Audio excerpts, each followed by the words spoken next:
Hello students, welcome on my YouTube channel study with Vikram Singh. मैंने अपने निर्देशांक ज्यामिति के पिछले वीडियो में आपको त्रिभुज के क्षेत्रफल का फॉर्मूला याद करने का तरीका बताया था। आज हम उस फॉर्मूले का प्रयोग करना सीखेंगे कि उसका प्रयोग करके हम कैसे महत्वपूर्ण क्वेश्चन सॉल्व कर सकते हैं। उस फॉर्मूले पर बेस्ड एक तो क्वेश्चन यही आता है कि त्रिभुज का क्षेत्रफल बताइए।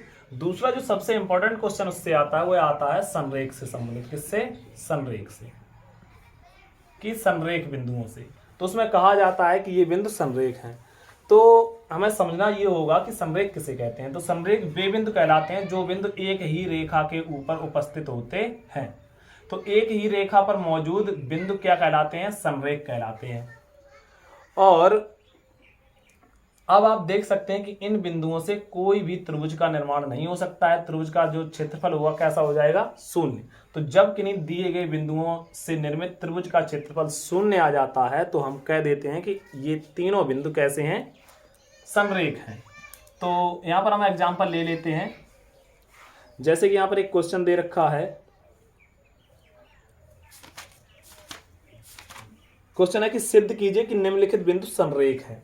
जैसे कि बिंदु दे रखे हैं कौन कौन से? 6 और 9, और दूसरा बिंदु है 0 और 1, और एक है -6 और -7। मैंने आपको पिछले वीडियो में त्रिभुज के क्षेत्रफल का फॉर्मूला बताया था, क्या? 1/2।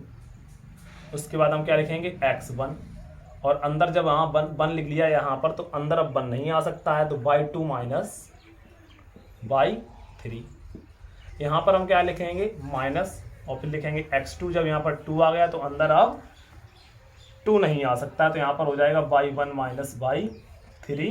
और अब हम लिख लेंगे प्लस x3, और यहाँ पर आपका आ जाएगा 3, यहाँ आ गया तो यहाँ आ जाएगा by1 - by। ये हो गया त्रिभुज के क्षेत्रफल का फॉर्मूला। अब चूंकि ये बिंदु हमें संरेख सिद्ध करने हैं तो अब जो इनका क्षेत्रफल है वो आ जाना चाहिए कितना? 0। तो अब हम इस फॉर्मूले में इनकी वैल्यू पुट करेंगे। तो 1/2, x1 की वैल्यू कितनी है? 6, by2 कितना है यहाँ पर? 1, माइनस by3 कितना है यहाँ पर? -7। तो माइनस यहाँ भी है और माइनस यहाँ लगा रखा है, तो यहाँ क्या हो जाएगा? प्लस। -x2 की वैल्यू कितनी दे रखी है यहाँ पर? 0। by1 - by2, तो by1 की वैल्यू कितनी है? 9, और -3 by3 कितना है? -7, तो ये भी +7 हो जाएगा यहाँ। उसके बाद x3 की वैल्यू दे रखी है -6, तो यहाँ पर जब हम -6 लगाएंगे तो यहाँ क्या हो जाएगा? -6। ठीक है, प्लस की जगह क्या हो जाएगा? माइनस। और by1 की वैल्यू कितनी है? 9, माइनस by2 की वैल्यू कितनी है? 1। तो बराबर 1/2, ये आपका होगा 6 × 8, माइनस यहाँ पर जब 0 का इनके अंदर मल्टीप्लाई हो जाएगा तो इसकी वैल्यू हो जाएगी 0। और ये आपका हो गया 9 में से 1 गया, कितना बचा? 8, 8 6 48, तो -48। तो ये तो हो गया 0, और ये -48 से -48, 8 6 48, ये भी हो जाएगा। तो आपका जो क्षेत्रफल आया क्या? 0। तो अब यहाँ पर हम देख रहे हैं कि त्रिभुज का क्षेत्रफल कितना आ गया? 0। त्रिभुज का क्षेत्रफल 0 आना यहाँ पर यह प्रमाणित करता है कि दिए गए बिंदु कैसे हैं? संरेख हैं, यानी एक ही रेखा पर उपस्थित है। तो ये तो हुआ इसका पहला यूज। इस तरीके का क्वेश्चन भी आपसे पूछ सकता है। एक तो इससे आपसे डायरेक्ट ये पूछ सकता है कि त्रिभुज का क्षेत्रफल बताइए।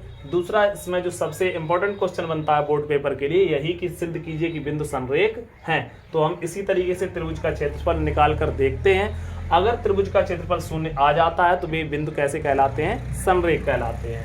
अब हम इसका दूसरा प्रयोग देख लेते हैं, जो सबसे ज्यादा जरूरी क्वेश्चन है। क्वेश्चन कुछ इस तरीके से है कि k-1 बिंदु दे रखे हैं, k-1, k और -1। दूसरा है 2 और 1, और दिख नहीं रहा है क्या? मैं तो नीचे लिख देता हूँ ना। बिंदु दे रखे हैं इस तरीके से k और -1। एक बिंदु है 2 और 1, और तीसरा बिंदु है 4 और 5, और दे रखा है कि ये बिंदु कैसे हैं? संरेख हैं। अब चूंकि ये बिंदु संरेख हैं तो इनसे बने त्रिभुज का क्षेत्रफल क्या होना चाहिए? 0। बिंदु संरेख हैं और कहा है कि k का मान बताइए। तो अब हम क्या करेंगे? त्रिभुज का क्षेत्रफल क्या रखेंगे? त्रिभुज का क्षेत्रफल बराबर 0। त्रिभुज के क्षेत्रफल का फॉर्मूला क्या है? अब देखो याद करने की कोशिश करिए, यहाँ पर मैं फॉर्मूला लिखूंगा नहीं, आप दिमाग का थोड़ा इस्तेमाल करिए और याद करने की कोशिश करिए। कैसे बताया था मैंने? 1/2, उसके बाद x1 की वैल्यू कितनी है? k। अब जब यहाँ 1 आ गया तो अब बाई अंदर क्या होगा? 2 और 3 होगा, तो बाई 2 की वैल्यू कितनी है? 1 माइनस बाई 3। इसके बाद माइनस यहाँ पर लिखेंगे हम x2 लिख लिया, तो अब अंदर बाई 1 और 3 होगा, तो बाई 1 की वैल्यू कितनी है? -1, और माइनस बाई 3 की वैल्यू कितनी है यहाँ पर? 5। उसके बाद हम लिखेंगे यहाँ पर x3 की वैल्यू कितनी है? 4, और अंदर लिखेंगे, जब हमने 3 लिख दिया अब इसके अंदर क्या होगा? 1 और 2, तो बाई 1 की वैल्यू कितनी है? -1 और -2, तो बाई 2 कितना है यहाँ पर? 1 है, तो यहाँ पर आ जाएगा 1, और बराबर क्या होना चाहिए? 0, क्योंकि बिंदु कैसे हैं? समरेख हैं। आ रहा है उधर? तो अब देखिए आगे, ये 1/2 क्या है? इधर 0 में चला जाएगा, तो यहाँ बचेगा आपका 1 में से 5 जाएगा तो -4, और -4 का k के साथ मल्टीप्लाई, तो -4k। यहाँ देखिए -5 और -1 दोनों ऐड हो जाएंगे, -6, और -6 का 2 के साथ गुणा हो जाएगा तो हो जाएगा +12। यहाँ देखिए -1 और -1 क्या? -2, और -2 का मल्टीप्लाई किसके साथ? 4 के साथ, तो हो गया -8 और बराबर 0, तो -4k। यहाँ पर देखिए हम इससे घटा देंगे तो कितना आ जाएगा? 4 और बराबर 0, तो -4k बराबर, ये -4 इधर चला जाएगा, तो -4 से -4 कैंसिल, और k बराबर आ जाएगा आपका 1। तो ये हो गया आपका क्वेश्चन सॉल्व।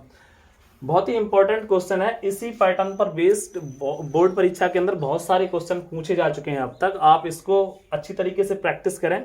मैं आपके लिए एक होमवर्क में दे देता हूं क्वेश्चन, जिसे आप करने की कोशिश कर सकते हैं। क्वेश्चन लिखिए, इसे मैं मिटा देता हूं, और जिसे समझ ना आया हो वो एक बार वीडियो दोबारा रिपीट करके देख सकता है। वीडियो तो रिकॉर्डेड है, आराम से बार बार बताने की जरूरत नहीं है। तो क्वेश्चन है कि 3 बिंदु दे रखे हैं इसी तरीके से, एक है कहाँ है यार? 5 और 1, दूसरा है -2 और -3, और तीसरा पॉइंट दे रखा है इसमें 8 और 2m। तो ये बिंदु कैसे? तीनों बिंदु दे रखे हैं समरेख हैं। कैसे हैं? समरेख हैं, तो m का मान क्या होगा? ये क्वेश्चन आपके लिए होमवर्क है। अभी जो मैंने आपको एग्जांपल कराया है सिंपल उसी पर बेस्ड ये क्वेश्चन है, और इस तरीके के क्वेश्चन जितने भी आपके बुक्स में हों उनको आप ट्राई करें। बोर्ड पेपर में आपको इस तरीके का एक क्वेश्चन जरूर देखने को मिलेगा। और कैसा लगा आपको वीडियो? कमेंट सेक्शन में आप बता सकते हैं। अगर आप वीडियो अच्छा लगा हो और मेरे सॉल्यूशन आपको पसंद आते हो तो आप मेरे वीडियो को लाइक कर सकते हैं और शेयर कर सकते हैं, और चैनल को सब्सक्राइब करें, और सब्सक्राइब करने के साथ साथ बेल आइकन जरूर दबा दें, जिससे कि मैं जैसे ही वीडियो अपलोड करूं आपको नोटिफिकेशन मिल जाए। और ये वीडियो देखने के लिए धन्यवाद।